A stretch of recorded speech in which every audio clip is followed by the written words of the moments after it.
113 വർഷങ്ങൾക്ക് മുമ്പ് തുടക്കം കുറിച്ച അയിരൂർ ഹിന്ദുമത പരിഷത്തിന് ഇക്കാലത്ത് പ്രസക്തി ഏറിവരികയാണെന്ന് കേരള ഗവർണർ രാജേന്ദ്ര ആർലേക്കർ പറഞ്ഞു. അയിരൂർ പമ്പ മണൽപ്പുറത്ത് വിദ്യാധിരാജ നഗറിൽ 113ാമത് ഹിന്ദുമത പരിഷത്ത് ഉദ്ഘാടനം ചെയ്ത് സംസാരിക്കുകയായിരുന്നു അദ്ദേഹം. സനാതനധർമ്മം എന്നത് കേവലം ഒരു മതത്തെ സൂചിപ്പിക്കുന്ന വാക്കല്ല, മറിച്ച് മനുഷ്യൻ കുടുംബത്തിലും സമൂഹത്തിലും എങ്ങനെ പെരുമാറണമെന്ന് പറയുന്ന ഒരു ജീവിത രീതിയാണ്. വസുദൈവ കുടുംബകം എന്ന മഹത്തായ ആശയത്തെ ലോകത്തിന് സംഭാവന ചെയ്തത് സനാതനധർമ്മമാണെന്നും അദ്ദേഹം പ്രസംഗത്തിൽ പറഞ്ഞു. സഹോദരീ സഹോദരന്മാരെ എന്ന് അഭിസംബോധന ചെയ്താണ് ഗവർണർ പ്രസംഗം ആരംഭിച്ചത്.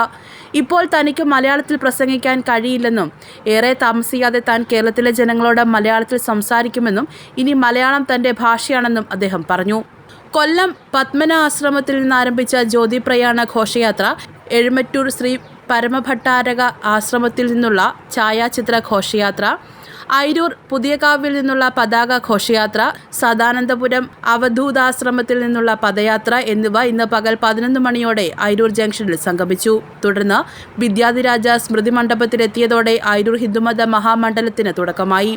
ഹിന്ദുമത മഹാമണ്ഡലം പ്രസിഡന്റ് PS നായരുടെ അധ്യക്ഷതയിൽ നടന്ന ചടങ്ങിൽ പ്രതിപക്ഷ നേതാവ് VD Satheesan, Anto Antony MP, Pramod Narayanan MLA, Perumkulam ചെങ്കോൽ ആദീനം ശിവപ്രകാശ ദേശിക സത്യജ്ഞാന പണ്ടാരസന്നിധി സ്വാമികൾ, വാഴൂർ തീർത്ഥപാദാശ്രമം മഠാധിപതി സ്വാമി പ്രജ്ഞാനന്ദ തീർത്ഥപാദർ, സദാനന്ദപുരം അവധൂതാശ്രമം മഠാധിപതി ചിദാനന്ദ ഭാരതി സ്വാമികൾ തുടങ്ങിയവർ സംസാരിച്ചു. News bureau, Pathanamthitta.